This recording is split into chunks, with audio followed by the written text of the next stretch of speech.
नमस्कार दोस्तों, welcome to my YouTube channel. आज मैं आप सभी लोगों के लिए जीके में पॉलिटी से संबंधित महत्वपूर्ण टॉपिक लेकर आए हूँ। तो देखिए दोस्तों, आज का हमारा टॉपिक पॉलिटी में है संविधान की प्रस्तावना। संविधान की प्रस्तावना, तो देखिए दोस्तों, प्रस्तावना को उद्देशिका भी कहते हैं। तो देखिए दोस्तों, संविधान की प्रस्तावना से संबंधित बहुत ही महत्वपूर्ण क्वेश्चन है जो एसएससी जीडी की परीक्षाओं में पूछा जाएगा। तो एसएससी जीडी की परीक्षा कल 17 फरवरी को, देखिए दोस्तों, उसमें भी पूछा जाएगा। और सभी कंपटीशन की परीक्षाओं के लिए हमारा यह वीडियो बहुत ही महत्वपूर्ण है। देखिए दोस्तों, पॉलिटी में संविधान से संबंधित क्वेश्चन हर कंपटीशन की परीक्षा में 2-3 नंबर के पूछे जाते हैं। तो आप लोग हमारे इस वीडियो को जरूर देख लीजिए और अपने दोस्तों में भी शेयर कर लीजिए। तो देखिए दोस्तों, यहाँ पे हमारा पहला क्वेश्चन है, भारतीय संविधान में उद्देशिका का विचार किस देश के संविधान से लिया गया है? भारतीय संविधान में उद्देशिका का विचार किस देश के संविधान से लिया गया है? तो देखिए दोस्तों, इसका राइट आंसर हो जाएगा यूएसए, यानी कि संयुक्त राज्य अमेरिका। भारतीय संविधान में उद्देशिका का विचार संयुक्त राज्य अमेरिका से लिया गया है। और संयुक्त राज्य अमेरिका को हम यूएसए भी कहते हैं, यानी कि United state of America. United state of America, संयुक्त राज्य अमेरिका को ही यूएसए भी कहा जाता है। तो दोस्तों, भारतीय संविधान में उद्देशिका का विचार संयुक्त राज्य अमेरिका से लिया गया है। फिर हमारा अगला क्वेश्चन है कि भारतीय संविधान में उद्देशिका की भाषा किस देश के संविधान से लिया गया है? भारतीय संविधान में उद्देशिका की भाषा किस देश के संविधान से लिया गया है? तो देखिए दोस्तों, इसका राइट आंसर हो जाएगा ऑस्ट्रेलिया से। भारतीय संविधान में उद्देशिका की भाषा ऑस्ट्रेलिया से लिया गया है, और जबकि उद्देशिका का विचार संयुक्त राज्य अमेरिका से लिया गया है। तो देखिए दोस्तों, हमारा अगला क्वेश्चन दिया है कि भारतीय संविधान की उद्देशिका यानी कि प्रस्तावना में अभी तक कितनी बार संशोधन हुआ है? भारतीय संविधान की उद्देशिका में कितनी बार संशोधन हुआ है? तो देखिए दोस्तों, भारतीय संविधान की उद्देशिका में एक बार संशोधन हुआ है, और वह कब हुआ था? तो 42वां संविधान संशोधन 1976 ईस्वी में। 42वां संविधान संशोधन 1976 ईस्वी में हुआ था। तो दोस्तों, भारतीय संविधान की उद्देशिका या प्रस्तावना में कितनी बार संशोधन हुआ? तो आप बताएंगे एक बार संशोधन हुआ, वह हुआ था 42वां संविधान संशोधन 1976 ईस्वी में। फिर देखिए दोस्तों, हमारा अगला क्वेश्चन है कि हम भारत के लोग शब्दों का प्रयोग भारतीय संविधान में कहाँ से लिया गया है? हम भारत के लोग शब्दों का प्रयोग भारतीय संविधान में कहाँ से लिया गया है? तो देखिए दोस्तों, हम भारत के लोग शब्दों का प्रयोग भारतीय संविधान में संविधान की प्रस्तावना से लिया गया है। हम भारत के लोग शब्दों का प्रयोग भारतीय संविधान में संविधान की प्रस्तावना से लिया गया है। फिर हमारा अगला क्वेश्चन है कि किसने प्रस्तावना को संविधान की आत्मा कहा? किसने प्रस्तावना को संविधान की आत्मा कहा है? तो देखिए दोस्तों, संविधान की आत्मा प्रस्तावना को ठाकुर दास भार्गव ने कहा है। प्रस्तावना को संविधान की आत्मा ठाकुर दास भार्गव ने कहा है। फिर हमारा अगला क्वेश्चन है कि किसने प्रस्तावना को पहचान पत्र कहा है? प्रस्तावना को पहचान पत्र किसने कहा है? तो देखिए दोस्तों, यानी पालखीवाला ने प्रस्तावना को पहचान पत्र कहा है। यानी पालखीवाला ने प्रस्तावना को पहचान पत्र कहा है। फिर हमारा अगला क्वेश्चन है कि किसने प्रस्तावना को संविधान की जन्म कुंडली कहा है? किसने प्रस्तावना को संविधान की जन्म कुंडली कहा है? तो देखिए दोस्तों, के.एम. मुंशी ने संविधान को प्रस्तावना की जन्म कुंडली कहा है। देखिए दोस्तों, प्रस्तावना को संविधान की आत्मा ठाकुर दास भार्गव ने कहा है। प्रस्तावना को संविधान की आत्मा ठाकुर दास भार्गव ने कहा है। प्रस्तावना को पहचान पत्र यानी पालखीवाला ने कहा है, और प्रस्तावना को संविधान की जन्म कुंडली के.एम. मुंशी ने कहा है। प्रस्तावना को संविधान की जन्म कुंडली के.एम. मुंशी ने कहा है। फिर देखिए दोस्तों, हमारा अगला क्वेश्चन दिया है, संविधान सभा की पहली बैठक कब हुई थी? संविधान सभा की पहली बैठक कब हुई? तो देखिए दोस्तों, संविधान सभा की पहली बैठक 9 दिसंबर 1946 ईस्वी को हुई थी। संविधान सभा की पहली बैठक 9 दिसंबर 1946 ईस्वी को हुई थी। और दोस्तों, यदि पूछे कि संविधान सभा की पहली बैठक कहाँ पर हुई थी, तो संविधान सभा की पहली बैठक 9 दिसंबर 1946 ईस्वी को नई दिल्ली में हुई थी। फिर हमारा अगला क्वेश्चन है कि संविधान सभा के अस्थायी अध्यक्ष कौन है। संविधान सभा के अस्थायी अध्यक्ष कौन है? तो दोस्तों संविधान सभा के अस्थायी अध्यक्ष डॉक्टर राजेंद्र प्रसाद जी हैं। संविधान सभा के अस्थायी अध्यक्ष डॉक्टर राजेंद्र प्रसाद जी हैं। फिर हमारा अगला क्वेश्चन है कि संविधान सभा के अस्थायी अध्यक्ष कौन है। संविधान सभा के अस्थायी अध्यक्ष कौन है? तो देखिए दोस्तों संविधान सभा के अस्थायी अध्यक्ष डॉक्टर सच्चिदानंद सिन्हा जी हैं। संविधान सभा के अस्थायी अध्यक्ष डॉक्टर सच्चिदानंद सिन्हा जी हैं। फिर हमारा अगला क्वेश्चन है कि भारत का संविधान बनने में कितना समय लगा।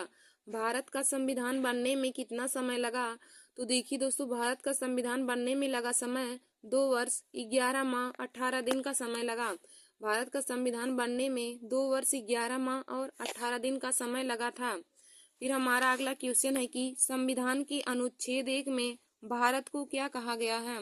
संविधान के अनुच्छेद 1 में भारत को क्या कहा गया है? तो देखिए दोस्तों संविधान के अनुच्छेद 1 में भारत को राज्यों का संघ कहा गया है। संविधान के अनुच्छेद 1 में भारत को राज्यों का संघ कहा गया है। फिर हमारा अगला क्वेश्चन है कि स्वतंत्र भारत के पहले कानून मंत्री कौन थे। स्वतंत्र भारत के पहले कानून मंत्री कौन थे? तो देखिए दोस्तों स्वतंत्र भारत के पहले कानून मंत्री डॉक्टर भीमराव अंबेडकर जी थे। स्वतंत्र भारत के पहले कानून मंत्री डॉक्टर भीमराव अंबेडकर जी थे। फिर हमारा अगला क्वेश्चन है कि किस संविधान संशोधन को मिनी संविधान या लघु संविधान संशोधन कहते हैं। किस संविधान संशोधन को मिनी संविधान या लघु संविधान कहते हैं? तो देखिए दोस्तों 42वें संविधान संशोधन को मिनी संविधान या लघु संविधान के नाम से जाना जाता है। 42वें संविधान संशोधन को मिनी संविधान या लघु संविधान कहते हैं। फिर हमारा आगे अगला क्वेश्चन दिया है कि मौलिक अधिकार किस देश के संविधान से लिया गया है। मौलिक अधिकार किस देश के संविधान से लिया गया है? तो देखिए दोस्तों मौलिक अधिकार अमेरिका देश के संविधान से लिया गया है। मौलिक अधिकार किस देश के संविधान से लिया गया है? तो दोस्तों मौलिक अधिकार अमेरिका देश के संविधान से लिया गया है। फिर देखिए दोस्तों हमारा अगला क्वेश्चन दिया है कि भारतीय संविधान की समवर्ती सूची की धारणा किस देश के संविधान से लिया गया है। भारतीय संविधान की समवर्ती सूची की धारणा किस देश के संविधान से लिया गया है? तो दोस्तों भारतीय संविधान की समवर्ती सूची की धारणा ऑस्ट्रेलिया देश के संविधान से लिया गया है। समवर्ती सूची की अवधारणा ऑस्ट्रेलिया देश के संविधान से लिया गया है। फिर हमारा अगला क्वेश्चन है कि संविधान में संशोधन किस देश के संविधान से लिया गया है। संविधान में संशोधन किस देश के संविधान से लिया गया है? तो देखिए दोस्तों संविधान में संशोधन दक्षिण अफ्रीका से लिया गया है। संविधान में संशोधन दक्षिण अफ्रीका से लिया गया है। फिर हमारा अगला क्वेश्चन दिया है कि मौलिक कर्तव्य किस देश के संविधान से लिया गया है। मौलिक कर्तव्य किस देश के संविधान से लिया गया है? तो दोस्तों मौलिक कर्तव्य रूस के संविधान से लिया गया है। मौलिक कर्तव्य रूस के संविधान से लिया गया है। फिर हमारा अगला क्वेश्चन है कि राज्य के नीति निर्देशक सिद्धांत किस देश के संविधान से लिया गया है। राज्य के नीति निर्देशक सिद्धांत किस देश के संविधान से लिया गया है? तो दोस्तों राज्य के नीति निर्देशक सिद्धांत आयरलैंड के संविधान से लिया गया है। फिर हमारा अगला क्वेश्चन है आगे की भारतीय संविधान में कितनी अनुसूचियां हैं। भारतीय संविधान में कितनी अनुसूचियां हैं? तो देखिए दोस्तों वर्तमान भारतीय संविधान में कुल 12 अनुसूचियां हैं। अब यदि पूछे कि मूल संविधान में कितनी अनुसूचियां थी तो आप बताएंगे मूल संविधान में 8 अनुसूचियां थी, जबकि वर्तमान संविधान में 12 अनुसूचियां हैं। देखिए दोस्तों यदि पूछे कि मूल संविधान में कितनी अनुसूचियां हैं तो आप बताएंगे मूल संविधान में 8 अनुसूचियां थी और वर्तमान संविधान में 12 अनुसूचियां हैं।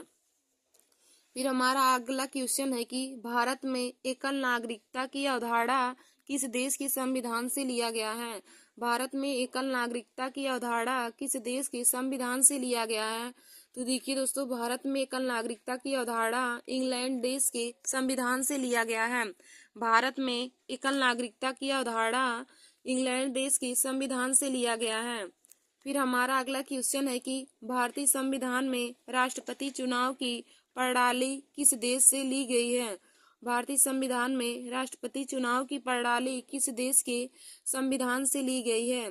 तो देखिए दोस्तों, भारतीय संविधान में राष्ट्रपति चुनाव की प्रणाली आयरलैंड देश के संविधान से लिया गया है। और देखिए दोस्तों, हमने आप लोगों को एक ट्रिक भी बताया है कि भारतीय संविधान में किस देश से क्या क्या लिया गया है, किस किस देशों भारतीय संविधान किस किस देशों से लिया गया है। तो उसका हमने आप लोगों को ट्रिक बताया था, आबिद आज रुक जा अमेरिका। आबिद आज रुक जा अमेरिका। तो दोस्तों, जिन भी स्टूडेंट को हमारा ट्रिक नहीं पता वे लोग हमारे चैनल पे जा करके हमारे उस वीडियो को जरूर देख लीजिए। तो उसमें हमने बहुत ही आसानी ट्रिक की सहायता से बताया है कि भारतीय संविधान किन किन देशों से लिया गया है। उसमें हमने ट्रिक बताया है, आबिद आज रुक जा अमेरिका। फिर देखिए दोस्तों, हमारा अगला क्वेश्चन है कि भारतीय संविधान कब अपनाया गया? भारतीय संविधान पूर्ण रूप से कब बनकर तैयार हुआ? तो दोस्तों, भारतीय संविधान पूर्ण रूप से बनकर तैयार हुआ 26 नवंबर 1949 ईस्वी को। भारतीय संविधान पूर्ण रूप से बनकर तैयार हुआ था 26 नवंबर 1949 ईस्वी को। फिर हमारा अगला क्वेश्चन है कि राष्ट्रीय गान पहली बार कब और कहाँ गाया गया था? राष्ट्रीय गान पहली बार कब और कहाँ गाया गया था? तो देखिए दोस्तों, राष्ट्रीय गान पहली बार 27 दिसंबर 1911 ईस्वी को कोलकाता में गाया गया था। भारतीय संविधान राष्ट्रीय गान सर्वप्रथम 27 दिसंबर 1911 ईस्वी को कोलकाता में गाया गया था। फिर देखिए दोस्तों, हमारा अगला क्वेश्चन है कि संविधान के अंतर्गत भारतीय लोकतंत्र के आदर्शों को हम कहाँ देख सकते हैं? संविधान के अंतर्गत भारतीय लोकतंत्र के आदर्शों को हम कहाँ देख सकते हैं? तो देखिए दोस्तों, प्रस्तावना में हम भारतीय लोकतंत्र के आदर्शों को देख सकते हैं। फिर हमारा अगला क्वेश्चन है कि भारतीय संविधान लागू कब हुआ था? भारतीय संविधान लागू कब हुआ? तो दोस्तों, भारतीय संविधान 26 जनवरी 1950 ईस्वी को लागू हुआ था। भारतीय संविधान लागू 26 जनवरी 1950 ईस्वी को हुआ था। और यदि पूछे कि भारतीय संविधान बनकर कब तैयार हुआ, तो आप बताएंगे भारतीय संविधान बनकर तैयार 26 नवंबर 1949 ईस्वी को हुआ था। भारतीय संविधान बनकर तैयार हुआ था 26 नवंबर 1949 ईस्वी को और लागू हुआ था 26 जनवरी 1950 ईस्वी को। फिर दोस्तों, हमारा अगला क्वेश्चन है कि भारत का संविधान सभा किसके कहने पर बना था? भारत का संविधान सभा किसके कहने पर बना था? तो दोस्तों, भारत का संविधान सभा कैबिनेट मिशन के द्वारा बनाया गया था। फिर देखिए दोस्तों, हमारा अगला क्वेश्चन है कि भारत की संविधान की प्रस्तावना किन शब्दों से शुरू होती है? भारत की संविधान की प्रस्तावना किन शब्दों से शुरू होती है? तो देखिए दोस्तों, भारत की संविधान की प्रस्तावना हम भारत के लोग शब्दों से शुरू होती है। भारत की संविधान की प्रस्तावना हम भारत के लोग शब्दों से शुरू होती है। फिर हमारा अगला क्वेश्चन है कि भारतीय संविधान की प्रस्तावना संशोधित संस्करण है। तो हो जाएगा उद्देश्य प्रस्ताव का। भारतीय संविधान की प्रस्तावना उद्देश्य प्रस्ताव का संशोधित संस्करण है। फिर हमारा अगला क्वेश्चन है दोस्तों, संविधान सभा में उद्देश्य प्रस्ताव किसने प्रस्तुत किया था? संविधान सभा में उद्देश्य प्रस्ताव किसने प्रस्तुत किया? तो देखिए दोस्तों, संविधान सभा में उद्देश्य प्रस्ताव पंडित जवाहरलाल नेहरू ने प्रस्तुत किया था। संविधान सभा में उद्देश्य प्रस्ताव पंडित जवाहरलाल नेहरू ने प्रस्तुत किया था और उन्होंने 13 दिसंबर 1946 ईस्वी को अपना उद्देश्य प्रस्ताव प्रस्तुत किया था। यदि पूछे कि संविधान सभा में उद्देश्य प्रस्ताव पंडित जवाहरलाल नेहरू ने कब प्रस्तुत किया, तो आप बताएंगे 13 दिसंबर 1946 ईस्वी को। फिर दोस्तों, हमारा अगला क्वेश्चन है कि भारतीय संविधान की प्रस्तावना में लिखित हम भारत के लोग शब्दों से क्या अर्थ है? भारतीय संविधान की प्रस्तावना में लिखित है हम भारत के लोग शब्दों से क्या अर्थ है? तो देखिए दोस्तों, भारतीय संविधान की प्रस्तावना में लिखित है हम भारत के लोग शब्दों से अर्थ है कि संविधान का निर्माण भारत की जनता के द्वारा हुआ है। संविधान का निर्माण भारत की जनता द्वारा हुआ है, यही संविधान में लिखित है हम भारत के लोग शब्दों का अर्थ है। फिर देखिए दोस्तों, हमारा अगला क्वेश्चन दिया है कि संविधान की प्रस्तावना के अनुसार भारत किस प्रकार का राष्ट्र है? संविधान की प्रस्तावना के अनुसार भारत किस प्रकार का राष्ट्र है?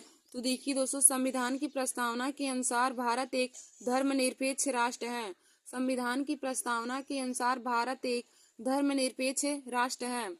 फिर दोस्तों हमारा अगला क्वेश्चन है कि भारत में लौकिक सार्वभौमिकता है क्योंकि संविधान की प्रस्तावना आरंभ होती है। भारत में लौकिक सार्वभौमिकता है क्योंकि भारतीय संविधान की प्रस्तावना आरंभ होती है। तो भारतीय संविधान की प्रस्तावना हम भारत के लोग शब्दों से आरंभ होती है। फिर देखिए दोस्तों हमारा अगला क्वेश्चन है कि कौन संविधान संशोधन लघु संविधान यानी कि मिनी संविधान संशोधन माना जाता है। तो देखिए दोस्तों 42वां संविधान संशोधन 1976 ईस्वी में जो हुआ था वो उसी को लघु संविधान यानी कि मिनी संविधान के नाम से जाना जाता है। तो दोस्तों यह क्वेश्चन कंपटीशन की परीक्षा के लिए बहुत ही महत्वपूर्ण है कि किस संविधान संशोधन को मिनी संविधान के नाम से जाना जाता है। तो आप बताएंगे 42वें संविधान संशोधन 1976 को हम मिनी संविधान के नाम से भी जानते हैं। फिर दोस्तों हमारा अगला क्वेश्चन दिया है कि सभी व्यक्ति पूर्णता और समान रूप से मानव हैं, यह सिद्धांत किस नाम से जाना जाता है। सभी व्यक्ति पूर्णता और समान रूप से मानव हैं, यह सिद्धांत किस नाम से जाना जाता है। तो देखिए दोस्तों यह सिद्धांत सार्वभौमिकता के नाम से जाना जाता है। सभी व्यक्ति पूर्णता और समान रूप से मानव हैं, यह सिद्धांत सार्वभौमिकता के नाम से जाना जाता है। फिर देखिए दोस्तों हमारा अगला क्वेश्चन दिया है कि भारत के संदर्भ में धर्मनिरपेक्ष शब्द का सही भाव क्या है। भारत के संदर्भ में धर्मनिरपेक्ष शब्द का सही भाव क्या है। तो देखिए दोस्तों भारत के संदर्भ में धर्मनिरपेक्ष शब्द का सही भाव है कि भारत में राज्य का कोई धर्म नहीं है।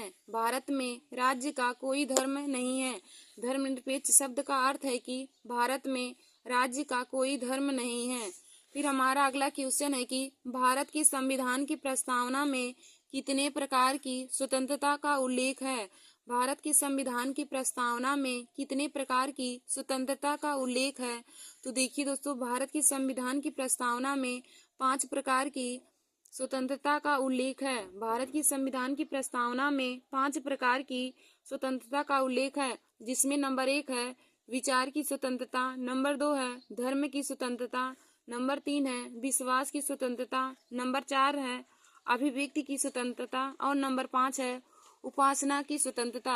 देखिए दोस्तों भारत के संविधान की प्रस्तावना में 5 प्रकार की स्वतंत्रता का उल्लेख है। भारत की संविधान की प्रस्तावना में 5 प्रकार की स्वतंत्रता का उल्लेख है, जिनमें हमारा पहला है विचार की स्वतंत्रता, दूसरा है धर्म की स्वतंत्रता, तीसरा है विश्वास की स्वतंत्रता, चौथा है अभिव्यक्ति की स्वतंत्रता और 5वां है उपासना की स्वतंत्रता। फिर देखिए दोस्तों हमारा अगला क्वेश्चन है कि भारत की संविधान की प्रस्तावना में वर्णित राष्ट्र की एकता और अखंडता का आधार क्या होना चाहिए। भारत की संविधान की प्रस्तावना में वर्णित राष्ट्र की एकता और अखंडता का आधार क्या होना चाहिए। तो देखिए दोस्तों इसका आधार बंधुत्व की भावना होनी चाहिए। अखंडता और राष्ट्र की एकता का आधार बंधुत्व की भावना यानी कि भाईचारे की भावना होनी चाहिए। फिर दोस्तों हमारा अगला क्वेश्चन है कि किस वाद के फैसले में सर्वोच्च न्यायालय ने सर्वप्रथम घोषित किया कि उद्देशिका संविधान का हिस्सा नहीं है। किस वाद के फैसले में सर्वोच्च न्यायालय ने सर्वप्रथम घोषित किया कि उद्देशिका संविधान का हिस्सा नहीं है। तो देखिए दोस्तों बेरूवादी यूनियनवाद